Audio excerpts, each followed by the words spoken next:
Hey everybody, we're on chapter 3 of the 1026 Club. I really appreciate you sticking with it. I'm Zachary Bach, founder of the 1026 Club. Today we're going to talk about building a business presence online. This is actually easier than you think. And unfortunately, a lot of agents don't do it.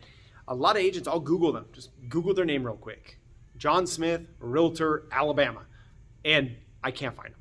I can't find them online. They don't have a Zillow profile. They don't have any of these profiles. And that is such a foul because I don't generate leads online, but I still want people to find me online. And so this is kind of just basics 101, and we're going to go over some of the things that you should do really your first week in real estate after you join a brokerage. So first thing that I ask people to do is write a bio. Write a bio about yourself. Who are you? Why should people use you? Because let's remember, in real estate, the product that we sell is not the house. The product that we sell is us and why somebody should use us. And so that's a huge thing that a lot of real estate agents think that you're selling a house. You ain't selling a house. You're selling somebody on you and why they should use you. Okay, so let's write a bio. And this is good because you're going to use this in a few places. You are going to use it on the websites that you create, but you're also going to put it on an open house flyer, should you decide to hold open houses. And that way you can give people that. You can also use that bio to mail out to your family and friends to talk about, hey, I'm a pretty cool person. Here's me as a human and not as a real estate agent. And that can be a strong piece of marketing that you can use later on once you've got some marketing money built up and you've closed a few escrows. If you think to yourself, I'm boring, I have a boring life, you don't. You have a story. One thing that you can do is talk to your friends and family and just say, hey, tell me something cool about me.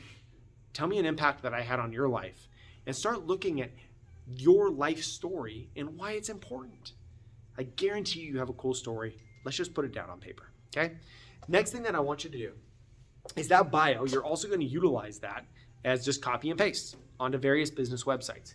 So a couple sites that you're going to want to set up as soon as you get your business going is Facebook and Instagram. Of course, Facebook business page, you probably have a personal one. And Instagram, now that can just be linked. You don't have to do an Instagram professional page unless you want to. I just use one. I just use ZB Homes. It's my personal and my professional one. You're going to want to set up a Google My Business page. Now, this one can be a little bit more of a pain because Google is going to want to mail you a letter and verify addresses and doing this and that and the other thing. But you can utilize that. Yelp, Realtor.com, HomeSnap, and Homes.com.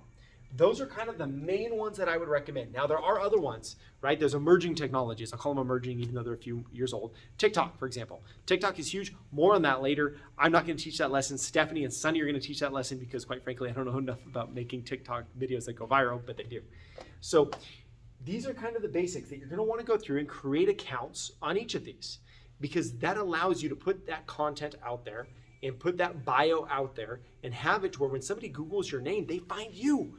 It is so frustrating for me personally when I want to call a real estate agent about something. Maybe I have a referral for them.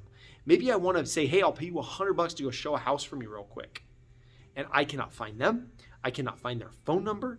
And I end up having to use like my data analytic tools and look up their phone number because I can't find it. Now, if I, as a real estate agent, am having trouble finding you, can the public find you? 007's a cool dude, you know, secret agent. There should be no such thing as a secret real estate agent. You have to have a presence out there. People have to be able to find you. You know, I had somebody recently ask me, they're like, well, can I, I'm a really private person. Do you think I should be a real estate agent? They're like, I really don't want to be all over the internet. I don't want this, that. I don't want anything. I'm like, yeah, you can do it, but you're really going to have to leverage those personal relationships constantly and really work on that sphere of influence business model. So for this lesson, I highly recommend get these accounts set up and get rocking and rolling. That way you have that online presence immediately. Once again, Zachary Bach, 1026 Club. If you got any questions, let me know. I'd love to get everybody started. Feel free to ask on the YouTube videos. You can ask questions. You can ask in the 1026 Club on Facebook, and we'll be more than happy to answer them. Thank you so much for being a part of this, and I look forward to seeing you grow.